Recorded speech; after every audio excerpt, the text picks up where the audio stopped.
Om Swastiastu.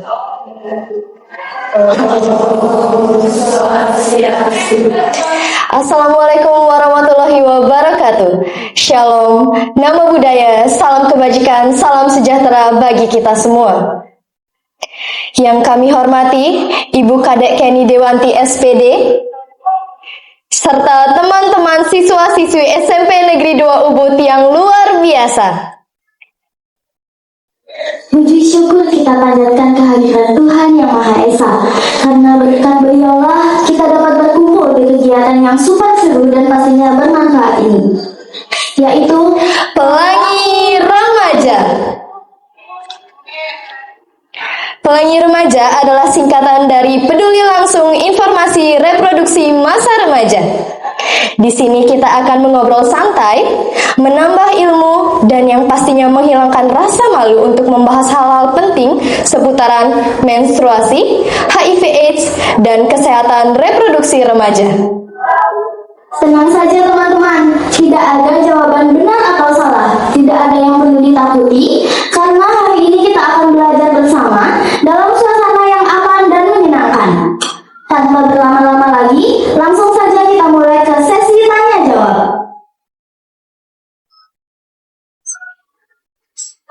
Baik Ibu, kita mulai dari pertanyaan pertama ya. Menurut Ibu, mengapa sangat penting bagi kita, khususnya siswa dan siswi SMP Negeri 2 Ubud, untuk berani bicara terbuka tentang kesehatan reproduksi sejak dini? Baik, terima kasih pertanyaannya Indah. Pertanyaan yang sangat menarik sekali. Jadi kenapa sih kalian itu harus mengetahui kesehatan reproduksi sejak dini? Apa sih pentingnya untuk kalian, siswa-siswa khususnya di SMP Negeri 2 Ubud? Jadi kalian itu sudah masuk di masa yang namanya di umur 10 sampai 19 tahun itu adalah masa remaja. Menurut WHO itu adalah masa remaja, di mana di sana juga nantinya kalian akan mengalami yang namanya pubertas. Jadi penting sekali kalian mengetahui informasi tersebut agar kalian bisa mengenali diri kalian sendiri, kemudian menjaga diri kalian nantinya untuk bagaimana sih kesehatan reproduksi kalian secara jangka panjang. Oke, seperti itu Indah. Wah, benar banget ya teman-teman, kita harus mengetahui bagaimana diri kita sendiri agar kita bisa menjaga tubuh kita dan masa depan kita. Nah Ibu, terkait dengan pertanyaan itu, di kalangan remaja banyak sekali mitos tentang menstruasi, seperti tidak boleh keramas, tidak boleh minum es. Itu bagaimana ya Bu? Tapi sebelum itu, saya mau nanya nih, apa sih itu menstruasi dan mengapa hal tersebut terjadi di siswa putri? Baik, terima kasih pertanyaannya Megia. Kalian yang di sini kan kebetulan kebanyakan perempuan, tapi juga ada yang laki-laki. Tidak masalah, itu juga informasi yang harus kalian terima. Jadi apa sih itu menstruasi? Mungkin kalian sudah mengalami, tapi masih banyak yang bertanya-tanya, apa sih itu menstruasi? Kenapa aku harus mengalami menstruasi? Kenapa perempuan harus menstruasi sedangkan laki-laki tidak? Jadi secara biologis, nantinya perkembangan kelamin sekunder, mungkin kalian sudah dapat pelajaran juga dalam pelajaran IPA, perkembangan kelamin sekunder pada laki-laki dan wanita itu berbeda, tandanya itu berbeda, hormon yang bekerja dalam tubuh itu berbeda juga. Kalau pada perempuan itu ditandai dengan yang namanya menstruasi. Jadi menstruasi itu adalah artinya alat reproduksi kalian mulai aktif. Jadi baru mulai ya, belum sepenuhnya 100% matang, tapi sudah mulai aktif. Jadi ada menstruasi dengan ditandai keluarnya darah. Itu artinya tubuh kalian sudah memproduksi yang namanya sel telur. Sel telur itu tidak ada yang membuahi, maka itu diluruhkan atau dibuang oleh tubuh kalian dalam bentuk gumpalan darah tersebut. Jadi itu yang disebut menstruasi. Mungkin nanti juga rentang waktu menstruasi akan berbeda pada setiap orang, tidak sama, siklusnya juga berulangnya itu akan berbeda. Nah, mengenai mitos yang tadi disampaikan, mungkin kalian sudah banyak dengar ya, kalau lagi menstruasi itu nggak boleh keramas, nanti darah haidnya berhenti, belum bersih nih di dalam, kalian udah keramas. Jadi kalau keramas itu fungsinya apa? Untuk menjaga kebersihan kebersihan rambut kalian kan.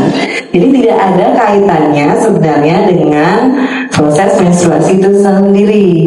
Kalau misalnya minum es, boleh nggak sih Bu? Saya minum es, nanti kalau saya minum es, darah saya menggumpal tidak jadi keluar, biom dalam tubuh jadi penyakit. Itu sebenarnya beda saluran ya. Kalau saluran pencernaan dengan reproduksi kan berbeda. Jadi mau itu kalian minum es sebanyak apa, itu tidak ada ngaruh dengan darah menstruasi kalian.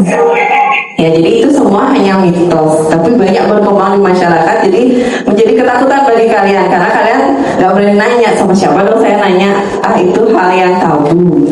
Tapi sebenarnya lebih baik kalian bertanya pada orang yang nyaman, mungkin kalian ajak bicara, tapi punya pengetahuannya.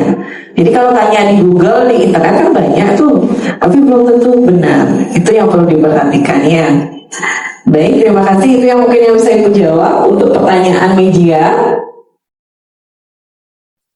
Baik Ibu, jadi gitu ya teman-teman. Kenapa sih kita mengalami menstruasi dan mitos fakta itu ternyata ada. Yang misalnya keramas, itu ternyata mitos. Kalian bisa membersihkan diri kalian walaupun kalian sedang menstruasi. Dan kalau minum es ternyata tidak berpengaruh untuk darah mens kalian. Baik, pertanyaan ketiga. Kita ada pertanyaan lanjutan Ibu. Selain menstruasi, kita juga bakal singgung masalah HIV/AIDS. Ibu, banyak dari kita masih merasa takut saat mendengar kata HIV/AIDS. Bolehkah Ibu menjelaskan dengan cara yang sederhana bagaimana sebenarnya cara penularan HIV/AIDS supaya kita tidak salah paham? Baik, kita lanjut nih. Tadi sudah bahas menstruasi, sekarang kita bahas lanjutannya. Biasanya yang saling berkaitan nih ada HIV/AIDS. Mungkin kalian udah sering dengar tentang HIV/AIDS. HIV itu virusnya, AIDS itu adalah keadaan seseorang yang menderita virus HIV pada sudah stadium 3. Jadi sudah terjadi penurunan kekebalan tubuhnya dia, jadi disebut AIDS, Acquired Immunodeficiency Syndrome. Jadi sindromnya itu yang disebut AIDS. Tapi virusnya apa? Virus HIV, Human Immunodeficiency Virus. Jadi di sana orang yang terkena, gimana sih caranya orang itu bisa terkena HIV?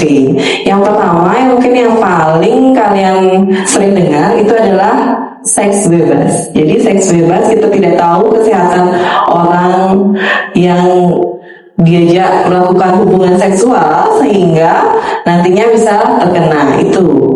Jadi cairan dia, cairan sperma. Kemudian dari jarum suntik.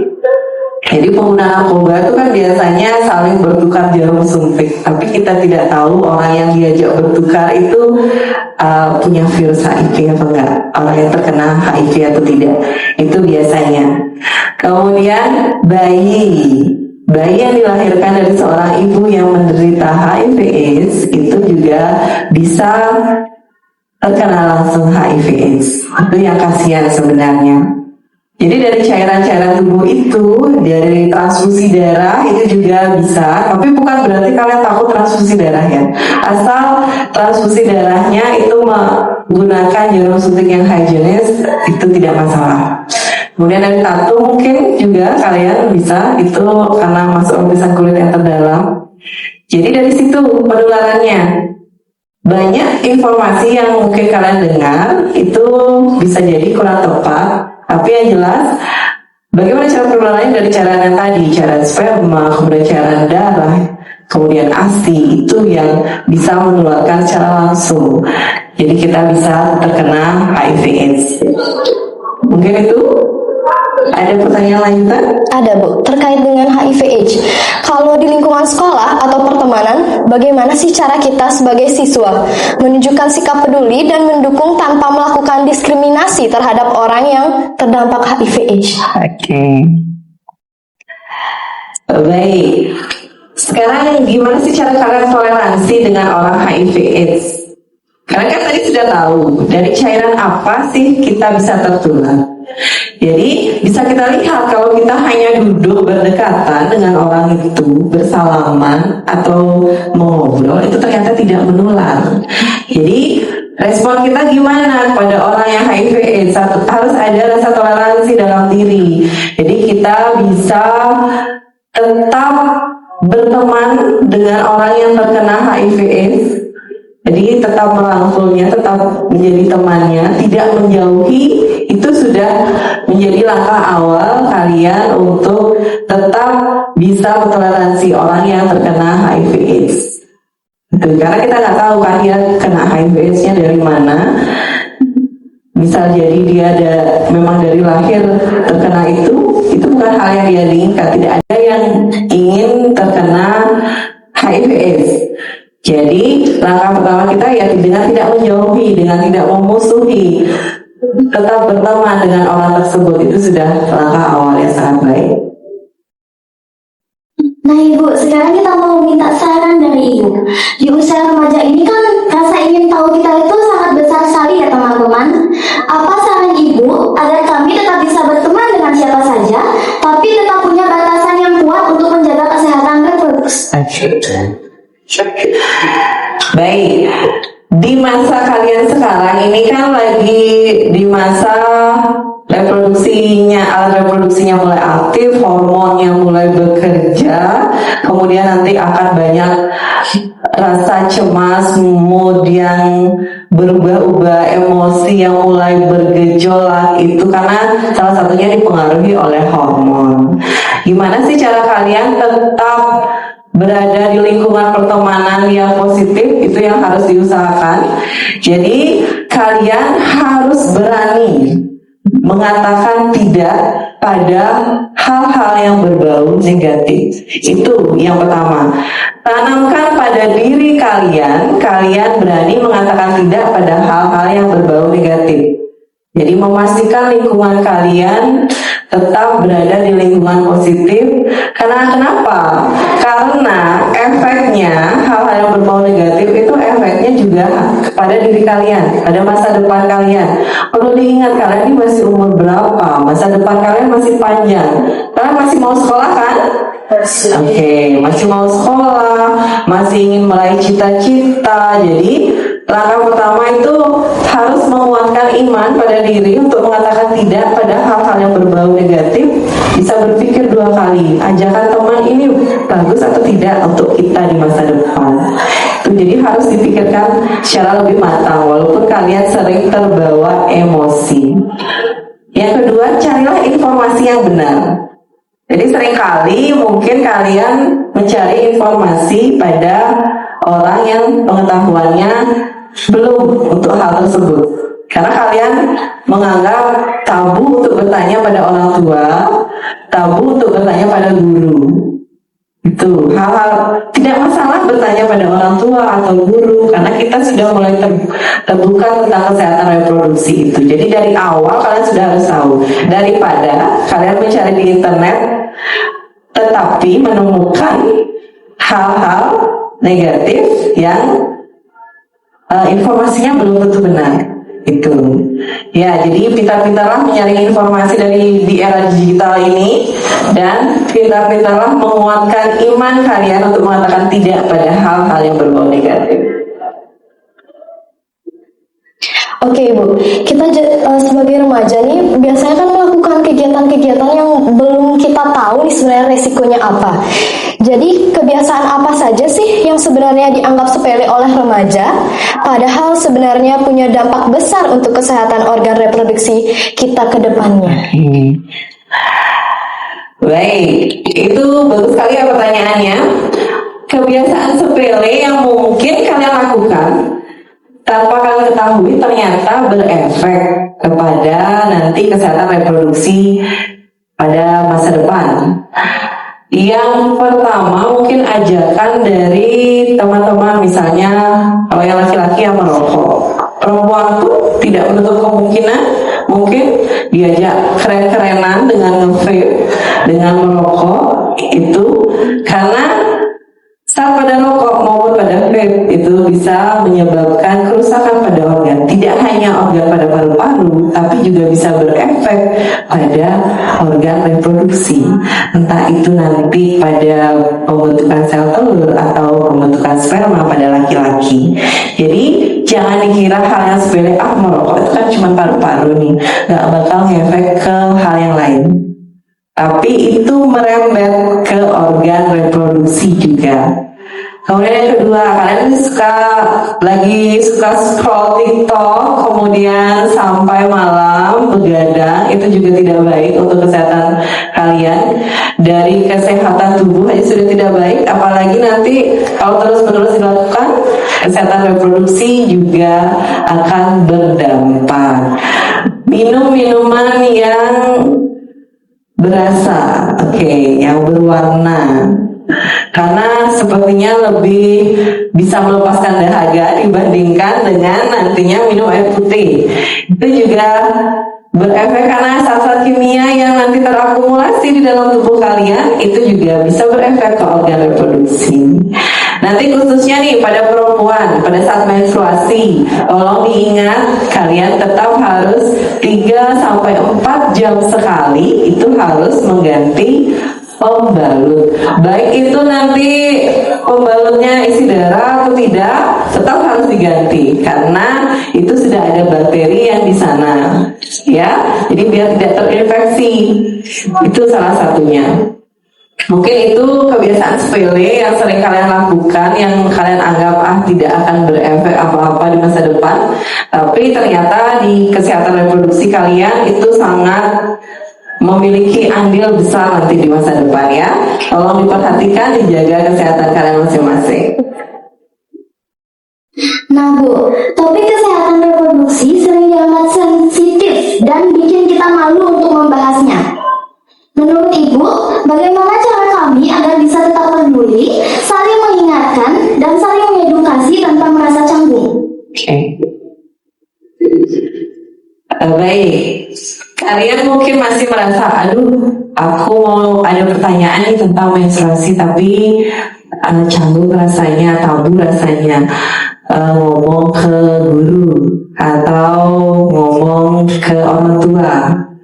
Jadi harus bisa di dalam diri tanamkan ini itu untuk kepentingan diri kalian, jadi untuk kesehatan kalian. Jadi berusahalah untuk mengubah rasa canggung itu. Ngobrol biasa boleh dulu dengan membiasakan ngobrol dengan orang tua aja itu sudah satu langkah ke depan. Karena kadang-kadang kan kalian pulang sekolah nih langsung istirahat, mungkin tidak ngobrol dengan orang tua, tidak terbiasa ngobrol apa sih aktivitas saya, mungkin nih udah di umur yang sekarang ini sudah tidak terbiasa ngobrol dengan orang tua lagi, apa aktivitas tadi di sekolah, kadang mungkin juga PR apa orang tua tidak tahu, kalian kemudian ada tugas apa belum tentu tahu, hanya kalian bilang, Bu saya mau ke rumah teman mau ngerjain tugas kelompok, udah tugas kelompok apa tidak tahu. Itu jadi berusahalah langkah awalnya menghilangkan rasa canggung, ya berusaha dengan ngobrol, terutama dengan orang tua, karena orang tua itu adalah garda terdepan kalian di rumah. Kalau di sekolah ya ibu bapak guru yang ada di sini. Ya, karena belum tentu kalau memang sama temannya yang mungkin ekstra VMR, KSK mungkin tahu mengenai informasi itu, tapi kalau teman yang lain belum tentu bisa memberikan solusi yang tepat itu. Jadi catatannya, jika kalian memang ada masalah dengan kesehatan reproduksi, segeralah berdiskusi. Ya, hilangkan rasa canggung itu, karena itu perlu untuk tindak lanjut ke depannya. Misalnya nih, kalian sampai umur 16 tahun belum menstruasi, itu sudah harus berkonsultasi dengan dokter. Jadi harus dicek ada apa, karena batas akhir mulai menstruasi itu 16 tahun. Apakah ada masalah atau tidak, atau masih normal, itu harus dicek. Kemudian sakit luar biasa saat menstruasi itu juga harus diwaspadai. Bukan berarti itu serta-merta kalian harus bilang, aku kena penyakit ini gitu. Belum tentu. Jadi harus dicek lebih lanjut. Ya, jadi seperti itu. Awalilah dengan mengobrol dengan orang tua, guru, atau orang yang lebih tahu yang tepat ya. Oke Ibu, kita sudah sampai di pertanyaan terakhir nih. Kalau boleh tahu nih, dan boleh disampaikan juga ya Bu, satu pesan penting untuk kami semua agar bisa tumbuh menjadi generasi yang sehat, cerdas secara informasi dan secara reproduksi. Itu bisa Bu. Oke. Baik, gimana sih caranya kalian bisa cerdas secara informasi? Kemudian yang pertama itu yang harus kalian tahu, kalian kan sudah selain dapat pelajaran di kelas ya, kalian sudah sering mendapat penyuluhan-penyuluhan, kemudian baik dari puskesmas, dari Menstru Caraka. Jadi kalian bisa lebih kenali dulu dirimu sendiri. Apa yang terjadi dengan tubuh saya, itu kenali dulu, baru nantinya mencari informasi yang akurat dan menjaga diri dengan menjaga kesehatan. Ya, jadi itu, kenali dirimu sendiri terlebih dahulu. Emosi saya seperti apa ketika menstruasi, nanti pengalihannya seperti apa. Jadi harus dialihkan emosi yang up and down atau rasa sakit berlebihan. Itu rasa sakit yang saat menstruasi misalnya, itu ada tips dan triknya. Misalnya kalau perutnya kram nih, kalian bisa kompres dengan air hangat. Perutnya rasanya kembung, kalian minum air hangat. Badannya pegel-pegel, berarti kalian harus mandi dengan air hangat. Jadi kenali dulu dirinya, kenali dulu siklus menstruasinya berapa lama, kemudian nanti akan datangnya di tanggal berapa, biasanya sebelum itu apa keluhan saya. Tuh, jadi kenali dirimu, baru bisa menjaga nanti masa depan. Ya, jadi itu yang bisa Ibu sampaikan. Ada lagi? Mungkin? Oke, segitu aja kali ya Bu. Kita mau berbincang-bincang sedikit dengan para audiens yang ada di sini. Sebelum kita tutup sesi tanya jawab ini, apakah dari teman-teman ada yang ingin bertanya? Oh, oke, silahkan. Ada yang mau bertanya nih Indah? Banyak banget ya. Ya, banyak banget ya. Langsung Siapa aja duluan ya. ya? Siapa ya? Oke, dari kamu dah. Dari kamu. Silahkan. Saya izin bertanya mengenai HIV ini. Jadi kan tadi dijelaskan virus HIV dapat ditularkan lewat hubungan seksual. Selain itu, apakah ada cara lain tertularnya virus HIV ini? Langsung jawab nih atau boleh? Oke, langsung jawab ya. Cara tertular tadi kan udah hubungan seksual. Cara lainnya gimana sih Bu? Cara yang lain itu dengan ASI. Jadi ASI itu salah satunya ya untuk bisa menularkan HIV/AIDS. Kemudian yang ketiga itu ada transfusi darah. Jadi dari transfusi darah itu bisa juga terjangkit virus HIV. Mungkin itu. Ada pertanyaan lain lagi? Oke, ini kita lanjut ke teman yang sebelahnya ya. Baik, izin bertanya, kenapa sih siklus menstruasi itu bisa nggak teratur, kadang bisa terlalu cepat, lambat, atau bisa juga berhenti? Oke. Baik, pertanyaan yang bagus ya tentang menstruasi yang mungkin juga kalian alami. Ada yang menstruasinya tidak teratur, ada yang 28 hari, ada yang 32 hari baru mens lagi, ada yang 1 bulan itu 2 kali menstruasi. Jadi itu tergantung lagi ke diri kalian masing-masing.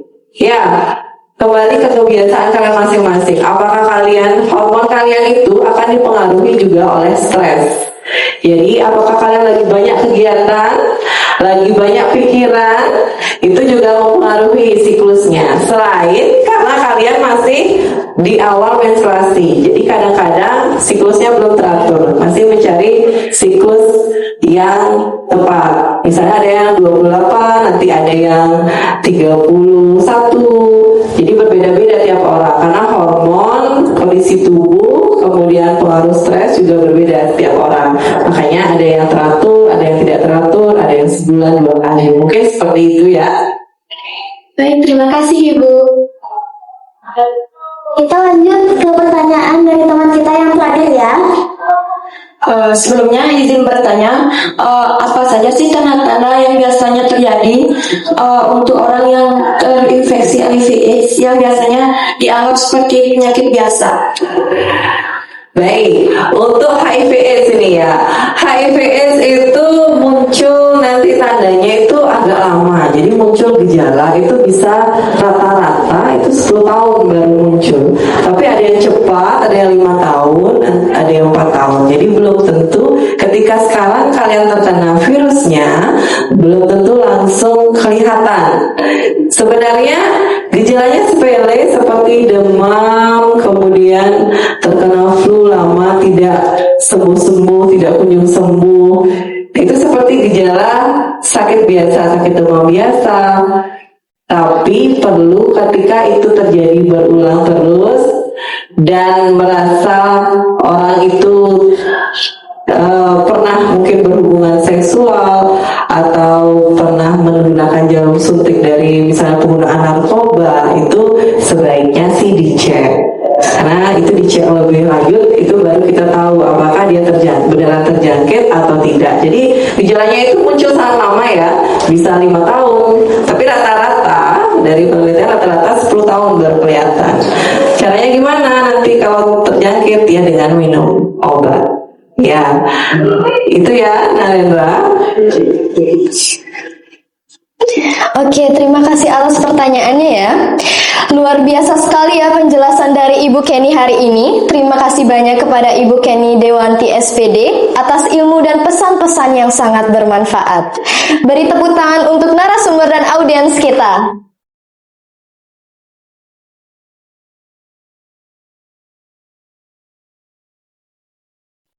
Oke teman-teman, selain ada sesi tanya jawab, di sini juga ada games loh. Oke, bisa dijelaskan Indah games apa itu? Nah, jadi kita akan main games mitos fakta.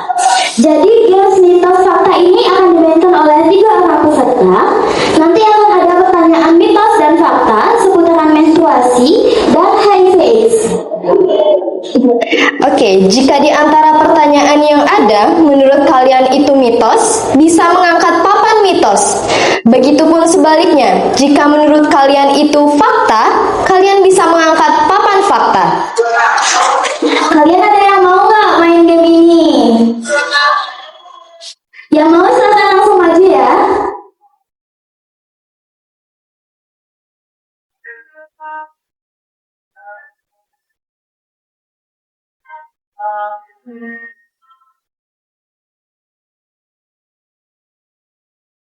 Oke, bisa dibagiin dulu ya Indah.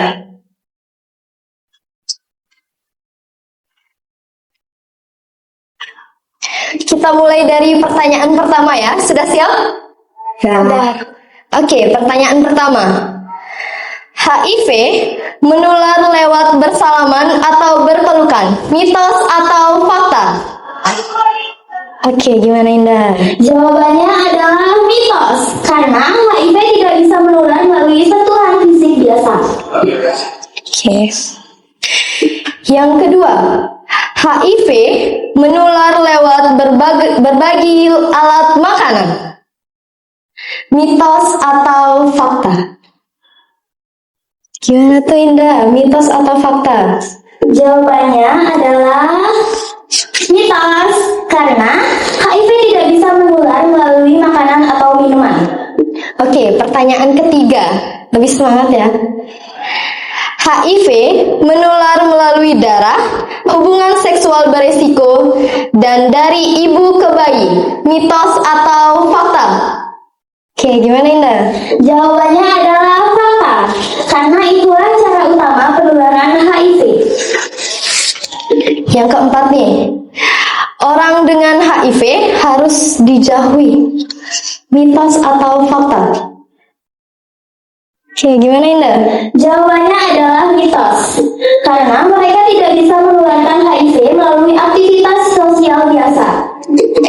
Pertanyaan kelima nih, HIV tidak menular lewat keringat, air mata, atau air liur biasa. Mitos atau fakta? Gimana tuh Indah? Jawabannya adalah fakta, Oke. Karena tadi udah kita tanya-tanya seputaran HIV AIDS, mari kita lanjut ke pertanyaan mengenai menstruasi. Pertanyaan pertama, minum air dingin atau es membuat darah haid beku, mitos atau fakta? Oke, betul sekali. Itu mitos. Darah haid tidak bisa membeku di dalam tubuh. Pertanyaan kedua, nyeri saat haid menstruasi adalah hal yang wajar, mitos atau fakta? Oke, benar sekali ya. Itu fakta. Stres, kelelahan, perubahan hormon, dan pola makan juga bisa mengaruhi siklus haid. Yang ketiga, menstruasi terlambat tidak selalu berarti hamil, mitos atau fakta? Jawabnya. Benar, jawabannya adalah fakta. Lanjut ke pertanyaan keempat. Setiap perempuan mengalami menstruasi yang sama, mitos atau fakta? Oke, aku jawabnya itu mitos. Siklus, jumlah darah, dan nyeri haid tiap orang itu berbeda-beda. Pertanyaan kelima, olahraga ringan dapat membantu mengurangi nyeri haid, mitos atau fakta?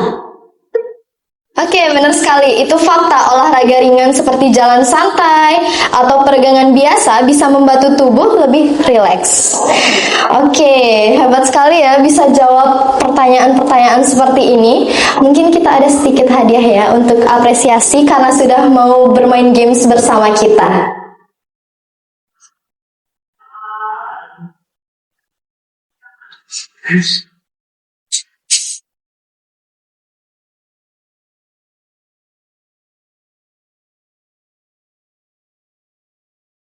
Oke, beri tepuk tangan untuk teman-teman kita yang ada di depan.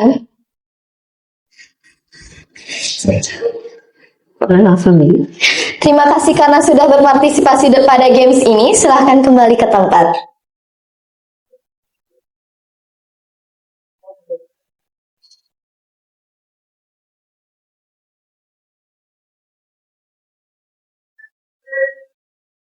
Nah, berakhir sudah kegiatan kami pada hari ini. Semoga setelah kegiatan ini, kita semua jadi lebih berani bertanya, lebih peduli pada diri sendiri, dan lebih menghargai teman-teman kita. Kami selaku host mohon maaf apabila selama memandu acara terdapat kata-kata yang kurang berkenan. Terima kasih atas perhatian teman-teman semua. Kami tutup dengan Parama Santi. Om Santi Santi Santi Om. Ya, Net. Lanjut ke depan.